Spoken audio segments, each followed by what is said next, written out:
안녕하세요. 유튜브 사연 채널 구독자 여러분. 저는 30대 초반에 결혼한 지 이제 막 7개월 차를 향해 가고 있는 새댁이자 새 며느리입니다. 우선 사연을 통해서 다른 분들의 시집살이를 접해보기만 하다가 제가 직접 그 비슷한 꼴을 겪어보고 사연을 적어 보내니 감회가 새롭네요. 다들 저같이 누구 하나 고발하고 망신 주며 속이라도 풀자는 마음으로 사연을 보내셨을 거라 생각하니 은근히 측은지심이 느껴지기도 하고 말입니다. 바로 사연을 시작해보자면 저희 남편은 위로 형이 두 분 계십니다. 큰 아주버님은 현재 직업이 회계사이고 우리나라에서 정말 유명한 회계 사무실에서 일을 하고 계세요. 연봉은 말도 못하게 높고 평소 씀씀이도 높은 연봉만큼이나 정말 부자라고 생각이 될 만큼 잘 쓰고 사시는 분이셨습니다. 그러나 아주버님의 아내인 큰형님도 똑같이 아주버님과 같은 회계법인의 회계사로 근무를 하고 계시고요. 확실히 두 분 다 전무직 종사자여서 그런 건지는 모르겠지만 볼 때마다 지성인인 것 같다고 느껴질 만큼의 거리감이 분명히 있는 분들이셨죠. 절대로 그게 싫다는 게 아니라 너무 내 인생과는 다르게 잘 살고 또 실제로도 잘난 사람이라고 생각이 들었는지라 괴리감이 느껴지곤 했달까요? 반면에 저희 둘째 아주버님은 큰 아주버님과는 달리 상당히 학력도 떨어지시고 직업적인 위치에 있어서도 절대로 더 나은 인생을 산다고 말할 수 없는 처지셨습니다. 저에게는 제 인생이 아닌 남의 인생인지라 다들 무슨 일을 하면서 어떻게 살든지 말든지 큰 상관이 없었는데 작은 아주버님께서는 큰 아주버님과의 인생을 매번 비교를 해대면서 위축되어 하셨을 만큼 스스로 느끼시기에도 많이 모자란다고 생각을 하셨던 것 같아요. 실제 하는 일은 동사무소에서 근무를 하는 공무원이었는데 늘 스스로가 훨 못났다고 생각을 하곤 했죠. 큰아주버님 옆에서는 직장 얘기도 제대로 못하시고 돈 얘기도 함부로 하지를 않으셨고요. 큰아주버님이 요새 회사에서 무슨 일을 하고 또 연봉이 올랐네 마네 하는 문제로 시부모님께 자랑을 하기라도 하면 작은 아주버님은 늘상 입을 꾹 다물고는 옆에 있던 작은 형님의 눈치를 살피다가 자리를 피하곤 했습니다. 여기까지 말씀을 드리면 누가 봐도 잘났다고 자랑을 많이 하는 큰 아주버님이 문제이고 위축되는 작은 아주버님이 피해자인 것 같죠? 하지만 아니에요. 집안의 분위기를 이렇게 겉으로 드러나는 조건으로만 따지면서 기죽이게 하고 또 기가 죽게 만드는 사람은 바로 다름 아닌 저희 시어머니셨습니다. 큰아주버님네는 애초에 일이 바쁘다는 핑계 그리고 시부모님께 용돈을 많이 드리고 있다는 이유를 들먹이면서 시댁을 잘 찾아오지 않으셨어요. 큰형님은 제사를 지내는 명절마다 해외여행을 간다며 오시질 않았고 큰 아주버님도 그런 형님을 따라서 늘 함께 해외로 나가곤 했습니다. 그러다 보니 저희 시댁에서는 큰며느리 역할을 자처하는 것이 바로 저희 작은 형님이 되셨고요. 저는 막내 며느리였는지라 더 얼굴을 자주 볼 수 있던 작은 형님의 말씀을 잘 따르면서 지내왔죠. 애초에 큰형님께서는 바쁘다고 연락도 잘 안 되시는 분이었기 때문에 피차 불필요한 연락을 바라거나 하려고는 하진 않았습니다. 각자 서로에게 부담을 주려 하면서 살지 않는 분위기였죠. 그게 제가 결혼 초에 느꼈던 우리 시댁 모습이었고요. 그런데 지난 7개월 동안 이런 제 생각에는 아주 많은 변화가 있었어요. 제가 직접 보고 겪은 시어머니와 작은 형님의 관계 때문에 매번 피말려 하다가 눈치를 챈 것이죠. 시어머니가 작은 형님을 아주 많이 싫어한다는 것을 말입니다. 명절뿐만 아니라 시어머니는 큰며느리한테서 제대로 대접을 받지 못하는 시어머니 대접을 받아보겠다면서 작은 형님과 저를 유독 많이 불러대셨어요. 큰 형님은 바쁘다면서 애초에 연락을 할 생각도 안 하시고는 저나 작은 형님껜 니들 집에 와라 라고 하면서 수시로 불러대셨죠. 저야 뭐 평범한 회사원이 남편 따라 결혼해서는 주부로 살고 있었는지라 그리고 결혼한 지 얼마 되지도 않았는지라 싫어도 싫다고 할 수 없이 빠릿하게 시댁을 찾아갔습니다. 하필 거리상으로 지하철 타면 6정거장 정도밖에 가질 않아도 되는 거리여서 늦은 시각이어도 이렇다 할 이유가 없으면 꼭 시댁을 가야 했어요. 그렇게 시댁에 가보면 늘 작은 형님이 계셨고요. 전 개인적으로 작은 형님이 너무 좋았습니다. 저희 연애하던 시절에 작은 아주버님이 밖에서 조촐히 밥을 사주셨었는데 그때 말씀하는 거며 행동하는 거며 참 교양이 있고 얌전한 분이시라고 생각을 했어요. 작은 아주버님이 일하며 힘든 문제로 속상해 하셨을 때에도 형님께서는 무슨 장군님 마냥 씩씩하게 괜찮다고 다 별일 아니라며 다독여주려고 하셨고 또 저한테는 윗사람이라고 대접을 받으려 하거나 텃세를 부리기보다는 오히려 가족이 되어서 기쁘다며 진심으로 좋아해주고 또 많은 걸 챙겨주려 하셨어요. 그 후 시댁에 인사를 드리러 갈 때, 그리고 신혼집으로 이삿짐을 나를 때에도 작은 형님은 가까이에 살고 있다는 이유로 찾아와 아무 대가도 바라지 않고 도와주셨습니다. 작은 형님도 저와 같이 주부로 지내는 분이셨는데요. 그냥 결혼하기 전이나 후에나 저에게는 보통의 여동생이 마냥 따뜻하게 잘 대해주셨어요. 그러니 저도 시댁에 가면 가장 친근하고 반가운 사람이 제 남편보다도 작은 형님이었을 정도였답니다. 하지만 이런 형님이 시댁에 가면 참 많이 어둡고 또 차갑게 보이곤 했어요. 바로 옆에서 한마디 한마디 신경을 거슬리게 하며 누가 들어도 기분 나쁠 만한 소리를 해대는 시어머니 때문이었습니다. 애초에 시아버지는 집안일에 관심도 없고 며느리들이 많으니 알아서 책임지고 챙기라며 시어머니께 모든 걸 맡기는 편이셨어요. 그래서 집안에서 무슨 제사를 지내거나 시어른 생일이 있을 때 약속을 잡거나 일을 시키는 건 시어머니셨는데요. 어머님은 참 그놈의 큰며느리 칭찬을 입에 달고 살면서 작은 형님과 꼭 비교를 하시더라고요. 이를테면 큰형님이 일 때문에 시아버지 생신날에 시댁에 오지 않으셨는데 그때 돈 50만 원을 보내셨나 보더라고요. 그러면 어머님은 작은 형님을 보면서 아유 얘는 자주 안 찾아봐도 얼마나 이쁘니. 돈을 이렇게 턱 줄 줄 알고 말이야. 며느리가 살가봤자 소용이 없어. 돈도 안 주는데 살갑게 대해봤자 뭐해. 라면서 말씀하셨어요. 며느리 짓을 안 해도 되니 차라리 돈이나 주라는 식이었습니다. 제 3자인 저도 황당했지만 작은 형님은 오죽 황당하고 섭섭하셨겠어요. 생신상 차린다고 미리 불려와서 저보다도 먼저 시댁에서 미역국을 끓이고 생신 케이크까지 준비한 게 다 작은 형님이었어요. 그러다 제가 눈치 없는 척을 하면서 어머님, 그래도 작은 형님이 이거 상까지 다 차려내시고 이거 케이크도 형님이 잘 아는 곳에서 주문 제작까지 해서 준비해 온 거예요. 이런 정성이 또 어딨어요. 라고 말씀을 드렸더니 어머님은 저까지 싸잡아서는 말씀하셨죠. 집에서 놀고 먹으면서 내 아들 월급이나 축내는 것들이 돈 쓴 게 자랑이란다. 입 다물고 가만히나 있어 넌. 라고 말이죠. 우리 엄마 아빠도 내 입을 한번 틀어막은 적이 없는데 시어머니는 남의 집 귀한 자식들한테 쓴소리를 참으로 잘하셨답니다. 작은 형님 편을 들던 저도 이렇게 무시를 당했는데 제가 시집을 오기 전까지 혼자 며느리 역할을 다 하고 있던 작은 형님은 오죽 많은 무시를 당하고 살았겠나 싶더군요. 저는 친정에서 집이라도 해왔는지라 그래도 돈 문제로 대놓고 저를 저격하며 구박하는 일은 많이 없었어요. 그런데 저희 작은 형님께는 정말 너무하다 싶을 정도의 막말을 참 쉽게 해대셨어요.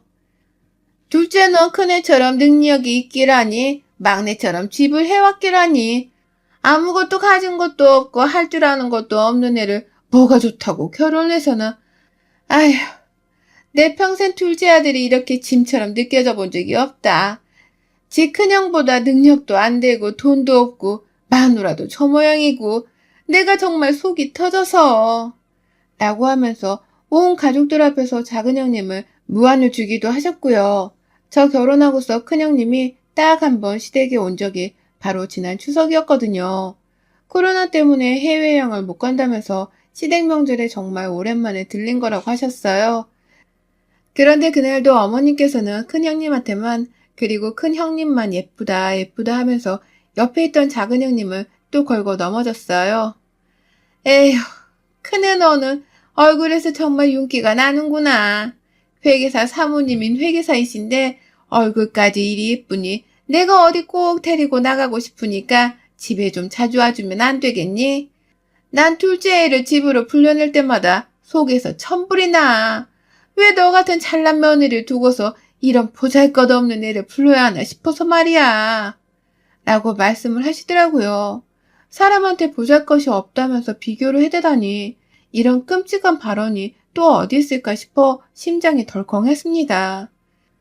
그 순간 작은 형님의 눈빛도 살짝 흔들렸고요.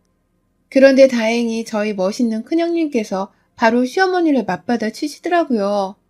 어머, 어머님, 그래도 어머님 제사까지 다 차릴 사람은 큰동서인데 그렇게 말씀하시다가 나중에 제사밥도 못 드세요. 라고 말입니다. 어찌나 순간 속이 후련하든지요. 큰형님도 작은형님 기분 풀리라면서 살짝 웃어 보이시고 저는 저대로 결국 웃음이 폭발해서는 풋 하고 실수를 하고야 말았고요. 그러고 나서야 작은형님도 속으로 개운하다 싶었는지 저를 따라 웃으시더라고요. 시어머니는 넌 벌써 내 제사상 걱정을 하니?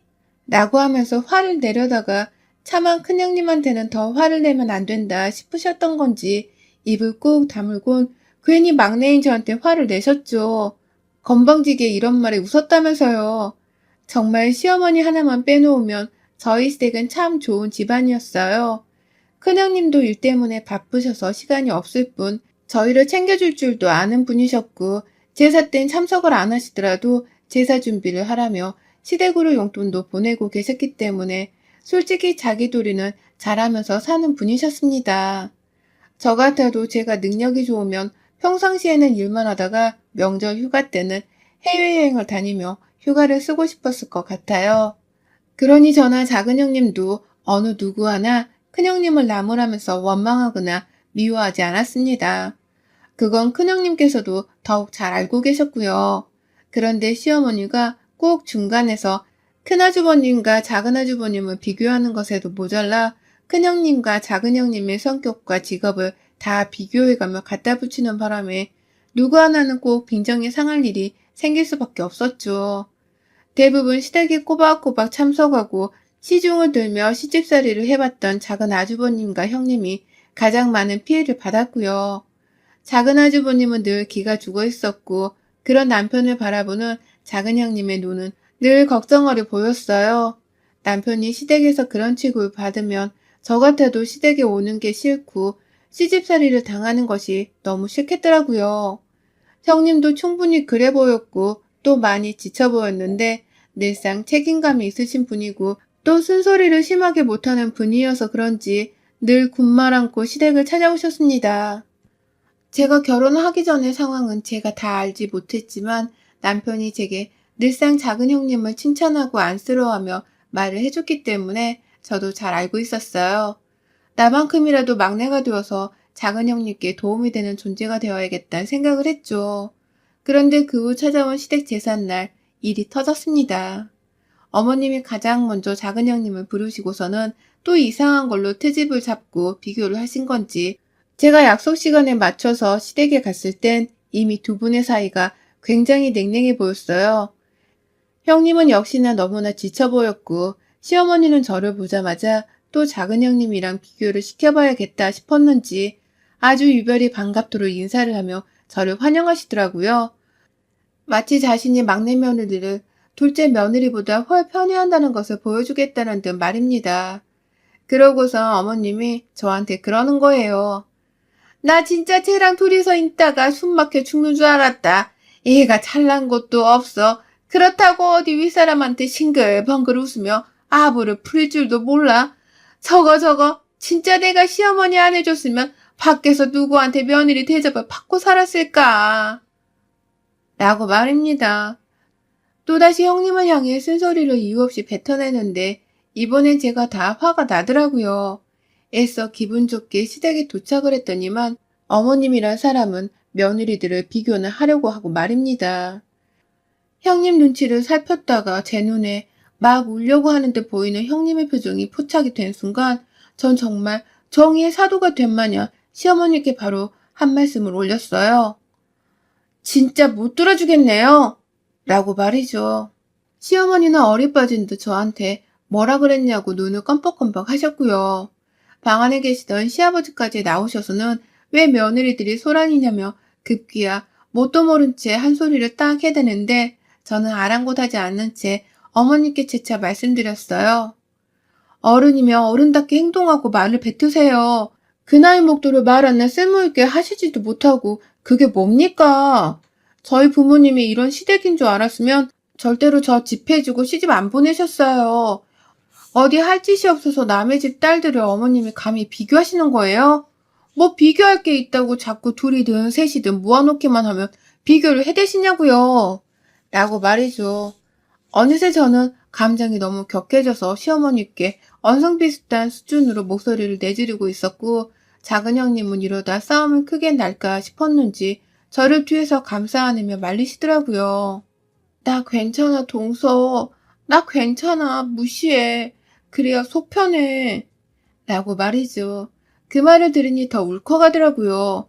그간 형님은 분명 힘드셨을 텐데 그 말을 다 그냥 무시하면서 어떻게든 괜찮아지려고 노력을 하고 있었다는 생각을 하니 말입니다. 그런데 앞에서 시어머니가 그 말을 듣고서는 꼭지가 도셔선 더 큰 목소리로 저와 형님께 삿대질을 해대셨어요. 무시해? 무시해? 야, 너 지금 뭐라고 했어? 네가 내 말을 무시한다고? 속이 편해? 내가 확 그 속을 뒤집어줘야 정신 차리지? 라고 하면서 급기야 저와 형님의 어깨를 쳐가면서 좀 더 위협적으로 행동을 하셨고, 그러는 와중에 제가 진정하세요, 어머님. 이 정도로 저희가 혼날 짓을 한 게 아니잖아요. 왜 때리세요? 라고 하면서 시어머니를 말리려 드는데 시어머니가 형님을 향해서 집을 나가라고 고래고래 소리를 지르셨어요. 집해온 막내 며느리가 질투났지? 그래서 네가 멋모르고 시집온 막내 앞에서 내 욕을 실컷 해서는 이런 소리를 하게 만든 거지? 하여튼 넌 정말 우리 집에 물을 더럽히는 재주가 있다니까? 뭐 잘난 것도 없는 년이 내 아들 옆에 꼭 붙어서는 저리 지 혼자 잘났다는 듯이 눈도 껌뻑 안 하고 너 하나 때문에 내가 막내 며느리랑 언성까지 높이고 이게 뭐 하는 짓이냐고! 라고 말입니다. 그 와중에도 제가 아니라 둘째 형님을 탓하면서 둘째 형님께만 막 욕을 퍼부려 하시는데 제가 다 형님께 미안해지고 죄스러워지는 기분이었어요. 시아버지는 주변을 맴돌며 자꾸 누구한테 욕을 하시려 하는 건지 여자들을 째려보고만 있고, 그래서 막내인 저라도 어떻게든 다시 이 상황을 정리하고서는 어머님을 말리려고 하는데 그때 둘째 형님이 반격에 나서셨어요. 매번 어머님 말씀을 듣고만 있던 형님이 저까지 휘말리며 이 싸움에 가담을 하자 드디어 행동에 나서신 겁니다. 그만 좀 하세요. 친정 보잘것없다고 무시하는 것도 정도껏 하셔야지. 아까 동서말 못 들으셨어요? 어른이면 어른답게 좀 구세요. 철없는 애마냥 생각 없이 뱉어내지 마시고요. 라며 시어머니께 눈을 뒤집은 채로 달려드는데 어머님이 속으로 많이 놀란 건지 꽤 충격을 받은 듯 보였어요. 그리고는 뭐라 말을 해야겠다 싶어 닥치라고 소리를 치시는데 그 순간 형님이 어머님의 뺨을 내리쳤습니다. 정말 한순간에 일어난 일이었어요. 무슨 배구 선수 김연경님 마냥 손을 천장까지 들어 올렸다가 시어머니 얼굴에 아주 강력하게 날려치는데 저까지 놀래선 그 자리에 얼어붙고야 말았어요. 시어머니는 당연히 뺨을 맞고선 더 이상 아무 소리도 내지 못하셨고, 오히려 만만해하던 둘째 며느리한테서 뺨을 쳐맞았다는 것이 충격 그 자체였는지 급기야 그 자리에서 눈물을 보이고 마셨습니다. 너 라면서 끝까지 자존심은 챙기겠다고 말을 해대는데 서러움과 충격이 더 컸는지 대성통곡을 하시더라고요. 너가 어떻게 시어머니 뺨을, 내가 이럴 줄 알았어. 너 이런 년인 줄 알았어. 라고 하면서 서럽고 아프다고 뺨을 부여잡고서는 엉엉 우는데요. 형님이 한 대 더 맞아야 정신을 차리겠냐고 손을 한 번 더 드니까 아니야, 나 이제 안 해. 그러니까 때리지 마. 라고 하면서 벌벌 떨면서 형님의 다리를 붙잡고선 무릎을 꿇으시더라고요. 아까 그 소리치던 태세는 어디로 내빼고선 이제는 형님께 또 얻어맞을까 싶어서 벌벌 떨며 무릎을 꿇은 채로 형님을 올려다보는 그 모습이 얼마나 치졸하고 간사해 보였는지 모릅니다. 저런 여자 속에서 나온 아들이 내 남편이라고 생각을 하니 구역질이 나올 정도였어요. 그날 결국 형님은 시어머니의 사과를 받지도 않고서 제 안부를 묻고 제가 괜찮은지에 대해서 걱정을 하다가 저를 친히 데리고 시댁을 나섰어요. 천만다행히도 제사 음식 준비를 하느라 오후 일찍부터 시댁에 간 거라 작은 아주버님과 저희 남편은 없었거든요. 그런데 며느리들이 집안을 한바탕 해주고 나서는 결국 제사도 없던 것이 되어버렸답니다. 형님은 집 가는 내내 몇 년 묵은 채증이 풀린다는 듯이 아휴 개운하다. 동서가 먼저 화내준 덕분에 나도 그냥 한바탕 질러버렸네. 아휴 후련해. 라면서 짤막한 웃음을 지어 보였어요. 전 다 느껴지더라고요. 형님이 진짜로 시어머니의 뺨을 갈기고 난 후 무지 개운해하고 계시다는 걸 말입니다. 시어머니는 도대체 왜 그렇게 입을 나불나불 거려서는 가만히 있어도 며느리 밥을 얻어먹고 사실 텐데 그리 초를 쳐서 며느리한테 뺨까지 얻어맞았는지 그 속에서 얼마나 천불이 나고 있을지 안 봐도 뻔하네요. 남은 거라곤 바빠서 얼굴도 보기 힘든 우리 큰형님 뿐인데 우리 큰형님은 절대로 시어머니를 작은 형님처럼 사소한 것까지 깍듯하게 모시지 못할 거라는 걸 잘 알아서 그런지 시어머님이 벌써부터 불쌍하고 안타까워지네요. 둘째 형님의 말씀을 들어보니 아니나 다를까 정과는 달리 꼬리를 내리고서는 그날 미안했다며 대신 사과 문자를 해오셨다고 해요. 그러니 제사 못 지낸 걸 다시 지내자는 말까지 덧붙였어요. 그 문자에 형님은 전화도 아니고 문자로 띡 사과를 하면 다예요. 제사는 알아서 지내세요. 못난 둘째 며느리는 이제 없다 생각하시고 라며 답을 하셨다고 해요. 그리고 전 우리 형님이 시어머니보다는 100배, 1000배 더 좋기 때문에 형님 말씀만 들으면서 옆에 꼭 붙어 있으려 합니다. 형님이 시댁에 간다고 하면 가겠지만 형님이 안 가신다고 하면 저도 따라 안 갈 거예요. 그렇게 해서라도 시어머니가 며느리들이 소중하다는 걸 아신다면 다행이겠고요. 여러분들의 생각은 댓글로 남겨주세요. 오늘도 시청해 주셔서 정말 감사합니다.